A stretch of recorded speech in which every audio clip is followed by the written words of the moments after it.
Present teacher. Hello students, how are you. चलिए हम लोग कंटिन्यू करेंगे नॉन फाइनाइट वर्ब को।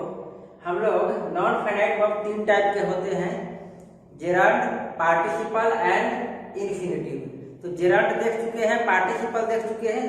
आइए हम लोग देखते हैं इन्फिनिटिव क्या होता है। व्हेन टू प्लस वर्ब का first form of the verb is used as a noun, then it is called an infinitive.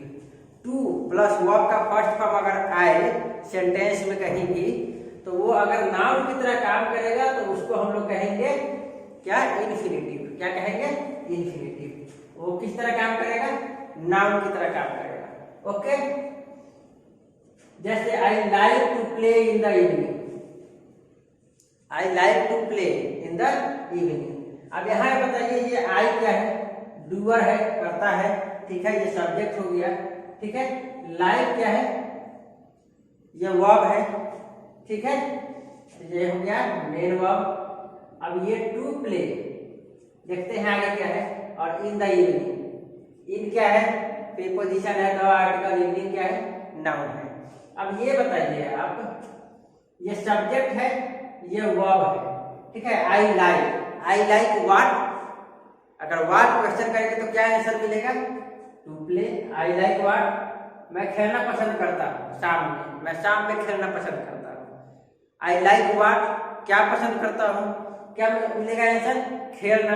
तो ये टू प्ले क्या हो गया, ऑब्जेक्ट हो गया। हम लोग जानते हैं ऑब्जेक्ट कैसे फाइंड आउट करते हैं, व्हाट या होम लगाकर, ठीक है। व्हाट लगाए तो आंसर क्या मिला, टू प्ले, यानी ये टू प्ले क्या है, ऑब्जेक्ट है। अब हम लोग एक चीज और जानते हैं, ऑब्जेक्ट या तो नाउन होता है या प्रोनाउन होता है, ठीक है। अब यहाँ पे प्रोनाउन तो ये होगा नहीं, तो ये होगा क्या, नाउन होगा, ठीक है।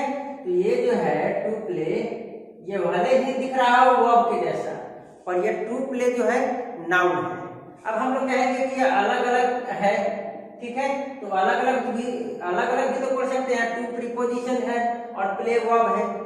अगर टू प्रीपोजिशन है और प्ले वर्ब है, अगर ऐसा होता तो आई जो है सब्जेक्ट है, लाइक वर्ब है, टू क्या है, प्रीपोजिशन है, और वर्ब प्ले क्या है, वर्ब है। यहाँ भी वर्ब है, यहाँ भी वर्ब है। दो वर्ब को हम लोग प्रीपोजिशन से नहीं जोड़ सकते हैं, दो वर्ब को हम लोग कंजक्शन से जोड़ सकते हैं। कंजक्शन हम लोग आगे पढ़ेंगे, ठीक है।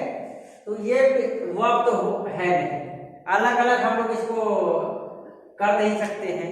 तो ये एक साथ इसको हम लोग क्या कहेंगे, इसको हम लोग एक साथ क्या कहेंगे, ये एक साथ क्या है, नाउन की तरह काम कर रहा है। और ये नाउन की तरह अगर काम कर रहा है और टू प्लस वर्ब का फर्स्ट फॉर्म के फॉर्मेट में है, तो हम लोग इसको क्या कहेंगे, इन्फिनिटिव कहेंगे। Any doubt, got it. चलिए, टू फॉरगिव इज डिवाइन, ठीक है। अब यहाँ पे देखिए ये हेल्पिंग वर्ब है। अब हेल्पिंग वर्ब के पहले सब्जेक्ट होता है, ये सब्जेक्ट है। सब्जेक्ट तो नाउन हो नहीं सकते, सब्जेक्ट जो है या तो नाउन होगा या प्रोनाउन होगा।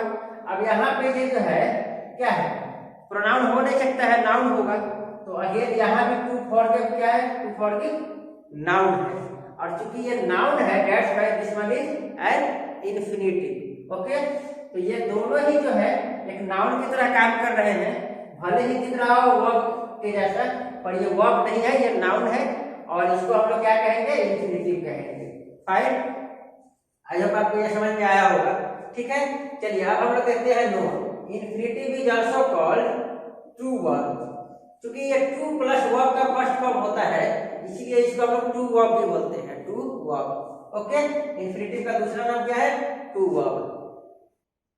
चलिए हम लोग अब देखते हैं इन्फिनिटिव का यूज कहाँ कहाँ होगा, ठीक है। तो पहला यूज है as the subject of the verb. Verb का सब्जेक्ट जो होता है उसके रूप में हम लोग इन्फिनिटिव का यूज करते हैं। जैसे to verb is good for health, यहाँ क्या है, हेल्पिंग वर्ब है, इसके पहले क्या है, ये सब्जेक्ट है, ठीक है। ये सब्जेक्ट की तरह यूज कर रहे हैं, तो ये क्या हो गया, इन्फिनिटिव है, और इसका यूज हम लोग सब्जेक्ट की तरह कर रहे हैं, ठीक है। ऑब्जेक्ट की तरह भी हम लोग इसका यूज करते हैं, जैसे आई लाइक टू प्ले। अब ये टू प्ले इन्फिनिटिव है ना, और ये कहाँ है, देखिए वर्ब के बाद ऑब्जेक्ट की तरह आया है, ठीक है। As the complement of the verb, verb का जो कंप्लीमेंट के फॉर्म में भी वर्ब के कॉम्प्लीमेंट के रूप में भी आता है, ठीक है।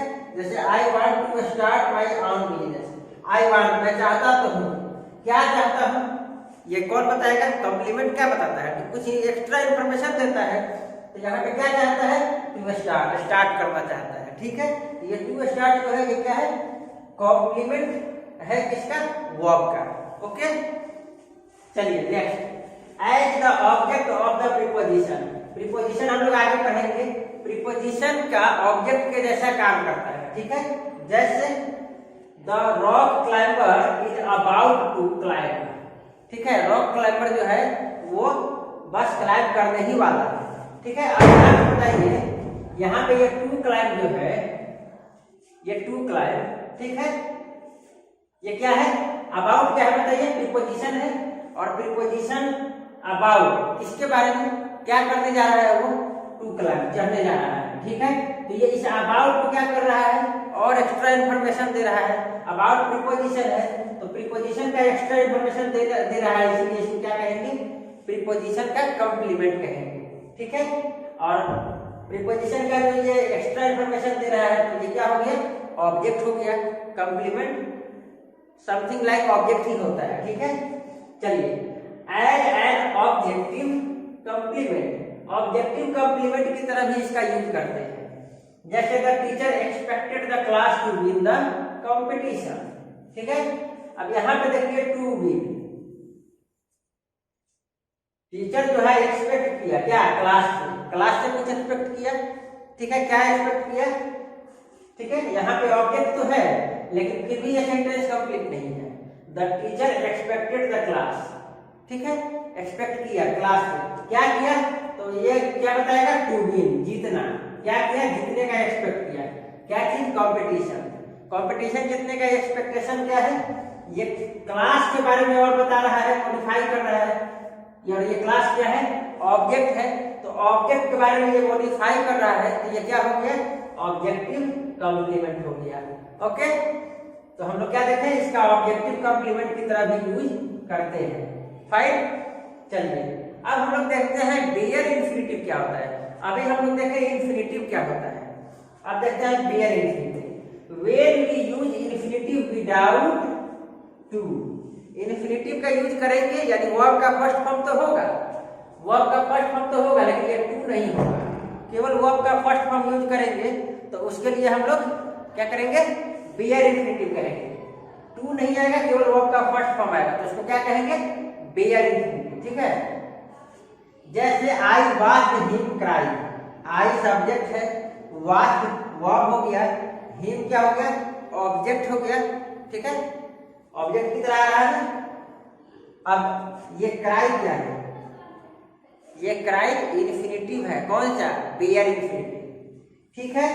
तो ये क्या हो गया, बेयर इंफिनिटिव हो गया। देखिए इसमें टू नहीं आया है, ठीक है। अब क्यों नहीं आया है, क्यों नहीं आया है, इसका रूल देखिए क्या है, वी यूज बेयर इंफिनिटिव, हम लोग बेयर इंफिनिटिव का यूज कहाँ करते हैं, आफ्टर द वर्ब, वर्ब के बाद, कौन से वर्ब के बाद, कौन से वर्ब के बाद बेयर इंफिनिटिव का यूज करते हैं, verb of perception. Verb of perception क्या होता है, जैसे see, hear, feel, watch, let, bid and made, इन सब के बाद हम लोग इन्फिनिटिव का यूज नहीं करते हैं, बेयर इंफिनिटिव का यूज करते हैं, मीन्स इन्फिनिटिव विदाउट टू का यूज करते हैं, उसमें टू यूज नहीं होता है। कौन कौन सा है, see, hear, feel, watch, let, bid and made. देखिए यहाँ पे आया है ना वॉच, अब वॉच आया है तो यहाँ पे टू क्राई नहीं आया है, क्राई आया है, okay. Example, I made him laugh, मैं उसे हंसाता हूँ। अब यहाँ पे ये लाफ जो है बेयर इंफिनिटिव है, ठीक है, ये लाफ बेयर इंफिनिटिव है, टू नहीं आया है इसलिए क्या हो गया, बेयर इंफिनिटिव। ये टू क्यों नहीं आया है, क्योंकि मेक वर्ब है, वर्ब ऑफ परसेप्शन में देखिए मेक आता है, मेक है ना, तो मेक के बाद अगर कोई वर्ब नाउन की तरह यूज होगा, इन्फिनिटिव की तरह यूज होगा, तो वो इन्फिनिटिव में कौन सा होगा, बेयर इन्फिनिटिव की तरह, ठीक है। तो ये था इन्फिनिटिव के बारे में, आई होप आपको ये समझ में आया होगा, ठीक है, ओके, थैंक यू।